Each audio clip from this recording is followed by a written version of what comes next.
É véspera do Natal Luz. A Avenida Borges de Medeiros está parada. Faróis acesos, buzinas isoladas, turistas caminhando entre os carros porque é mais rápido que dentro deles. Nas vitrines ao redor, grifes de luxo dividem espaço com lojinhas de chocolate que existem há décadas. Ninguém, olhando essa multidão, imaginaria que Gramado nasceu como um simples pouso de tropeiros, isolado na Serra Gaúcha, longe de qualquer holofote. Como uma cidade pensada para hospedar viajantes de passagem por uma noite ou duas, se tornou um dos points mais caros do Brasil, a ponto de muita gente que nasceu ali já não conseguir mais pagar para continuar morando na própria cidade? No século XIX, muito antes de qualquer chalé ou vitrine de chocolate, aquele pedaço da Serra Gaúcha servia como pouso de tropeiros, um ponto de descanso para quem cruzava a serra tocando gado. A grama macia do local, ideal para os animais pastarem, deu origem ao próprio nome, Gramado. Não havia turismo, havia apenas descanso de passagem.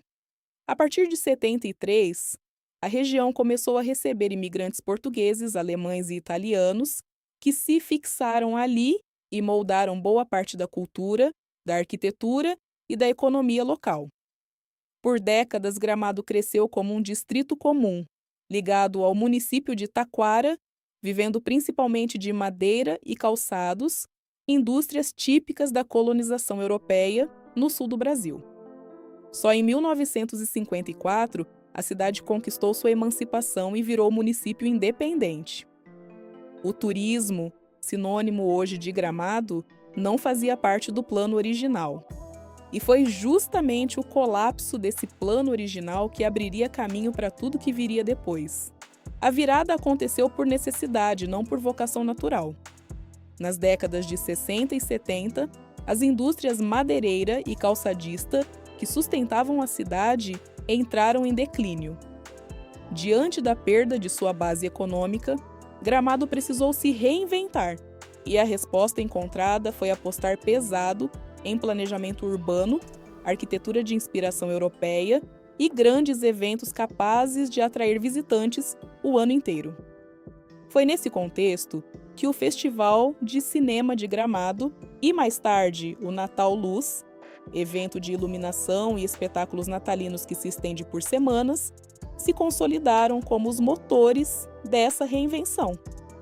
Diferente de muitos destinos turísticos brasileiros que vivem de poucas semanas de alta temporada, Gramado praticamente eliminou sua baixa temporada.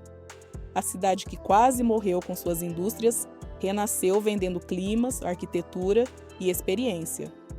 Essa reinvenção parecia a salvação definitiva de Gramado. O que ninguém previu foi que, décadas depois, o próprio sucesso desse plano se tornaria a maior ameaça da cidade. Antes de entender a crise, vale conhecer o que faz tanta gente insistir em visitar Gramado, mesmo sabendo do preço e da multidão. A Rua Coberta é o coração da cidade. Teto translúcido, decoração de plantas pendentes e uma sequência de lojas, cafés e restaurantes bem em frente ao Palácio dos Festivais, onde acontece o Festival de Cinema. O Lago Negro, cercado por árvores importadas da Floresta Negra alemã, é outro cartão postal. Um espelho d'água tranquilo, aberto 24 horas, com direito a passeio de pedalinho. Para quem viaja com a família, o Minimundo reúne réplicas em miniatura de construções do mundo todo.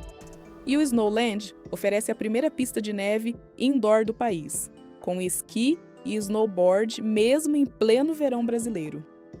A Igreja Matriz São Pedro, erguida com milhares de blocos de basalto, completa o roteiro clássico do centro histórico. São atrações genuinamente bonitas, e é exatamente esse contraste que torna a história de Gramado tão contraditório. Quanto mais impecáveis os cartões postais, maior a multidão que eles atraem e maior a pressão sobre a cidade que os cedia. É aqui que a história de Gramado se torna, ao mesmo tempo, um caso de sucesso e um alerta. O turismo consolidado transformou a cidade em um dos destinos mais procurados do Brasil, mas também a transformou em um dos lugares mais caros do país para se viver, num fenômeno que especialistas do setor imobiliário classificam como atípico para uma cidade do interior. Mas o que exatamente transformou terra de colônia agrícola, comprada por poucos réis no século XIX, em um dos metros quadrados mais caros do sul do Brasil?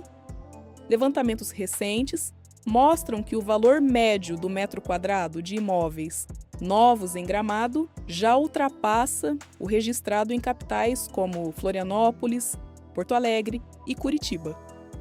Esse tipo de valorização não é acidental. É resultado direto de um ciclo que se retroalimenta.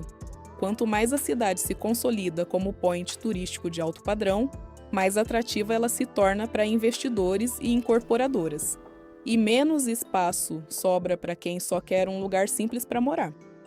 Esse motor de valorização não afeta só quem mora em Gramado, afeta diretamente quem visita.